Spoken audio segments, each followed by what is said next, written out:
Assalamualaikum warahmatullahi wabarakatuh. Om Swastiastu, salam kebajikan, salam sejahtera bagi kita semuanya. Pada kesempatan kali ini, kami dari kelompok 2 kelas 11 MIPA 3 SMA Negeri 8 Kota Cirebon akan mempresentasikan makalah kami, yaitu Masa Demokrasi Orde Lama. Adapun tujuan kami dalam mempresentasikan makalah ini adalah pertama, tujuan umum. Tujuan umum dibuatnya makalah ini adalah untuk memberikan pemahaman kepada para pembaca mengenai proses pergantian sistem politik di Indonesia. Adapun tujuan khususnya, dibuatnya makalah ini adalah untuk merampungkan tugas mata pelajaran pendidikan Pancasila dan kewarganegaraan. Adapun materi kami dalam presentasi kali ini adalah dengan pertama, masa demokrasi Orde Lama yang berupa pengertian dan definisi. Yang kedua, masa demokrasi liberal berupa definisi, ciri-ciri, dan akhir masa demokrasi liberal. Yang ketiga, masa demokrasi terpimpin berupa definisi, ciri-ciri, akhir masa demokrasi terpimpin. Masa demokrasi liberal 1950 sampai 1959. Demokrasi liberal atau demokrasi konstitusional adalah sistem politik yang menganut kebebasan individu. Setelah dibubarkan RIS, sejak tahun 1950, Republik Indonesia melaksanakan demokrasi parlementer yang liberal dengan mencontoh sistem parlementer barat. Dan masa ini disebut masa demokrasi liberal. Ciri-ciri demokrasi liberal sebagai berikut. 1. Presiden dan wakil presiden tidak dapat diganggu-gugat. 2. Menteri bertanggung jawab atas kebijakan pemerintah. 3. Presiden bisa dan berhak membubarkan DPR. 4. Menteri diangkat oleh presiden.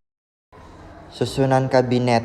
A. Kabinet Natsir dari 6 September 1950 sampai 21 September 1950.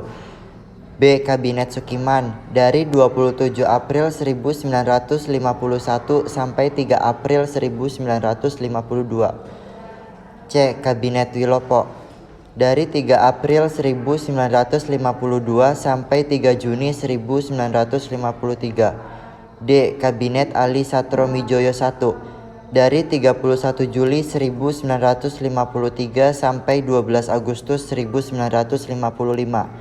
E. Kabinet Burhanuddin Harahap dari 12 Agustus 1955 sampai 3 Maret 1956. F. Kabinet Ali Sastromijoyo II dari 20 Maret 1956 sampai 4 Maret 1957. G. Kabinet Juanda dari 9 April 1957 sampai 5 Juli 1959. Kelebihan dari pelaksanaan demokrasi liberal sebagai berikut. 1. Menyelenggarakan Konferensi Asia Afrika tahun 1955. 2. Penyelenggaraan pemilu untuk yang pertama kalinya secara demokratis dalam sejarah Republik Indonesia pada 29 September 1955. Pemilihan DPR. Dan 15 Desember 1955. Pemilihan konstituante. 3. Indonesia dapat mengatur kembali batas perairan nasional Indonesia melalui deklarasi Juanda.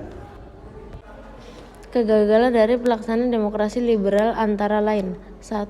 Timbul berbagai masalah keamanan. 2. Sering terjadi konflik dengan pihak militer. 3. Sering terjadi konflik antar partai politik dalam pemerintah untuk mendapatkan kekuasaan. 4. Kesejahteraan rakyat terbengkalai karena pemerintah hanya terfokus pada penebangan bidang politik bukan ekonomi. 5. Terlalu seringnya pergantian kabinet. Akhir masa demokrasi liberal. Beberapa faktor politik yang membuat sistem demokrasi liberal berakhir antara lain.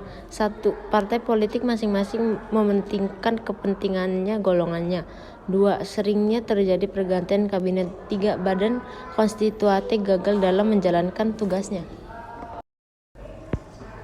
Dekret Presiden. Terkait faktor yang mempengaruhi, pada tanggal 5 Juli 1959 Presiden Soekarno mengeluarkan dekret sebagai berikut.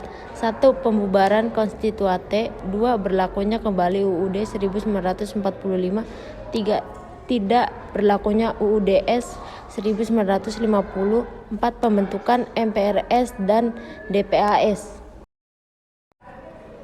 Masa demokrasi terpimpin 1959 sampai 1966. Demokrasi terpimpin adalah sistem demokrasi di mana seluruh keputusan berpusat pada pemimpin negara yang saat itu dijabat oleh Presiden Soekarno. Latar belakang dicetuskannya sistem demokrasi terpimpin oleh Presiden Soekarno antara lain: 1. Dari segi keamanan nasional, banyaknya gerakan separatis pada masa demokrasi liberal menyebabkan ketidakstabilan negara. Kedua, dari segi perekonomian, sering terjadi pergantian kabinet pada masa demokrasi liberal menyebabkan program-program yang dirancang oleh kabinet tidak dapat dijalankan secara utuh, sehingga pembangunan ekonomi tersendat. Ketiga, dari segi politik, konstituante gagal dalam menyusun undang-undang dasar baru untuk menggantikan UUDS 1950. Ciri-ciri demokrasi terpimpin sebagai berikut. 1. Tingginya dominasi presiden. 2. Terbatasnya peran partai politik. 3. Berkembangnya pengaruh PKI.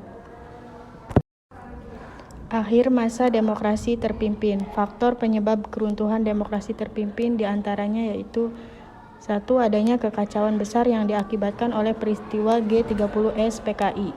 2. Krisis ekonomi nasional. 3. Tingkat inflasi yang tinggi.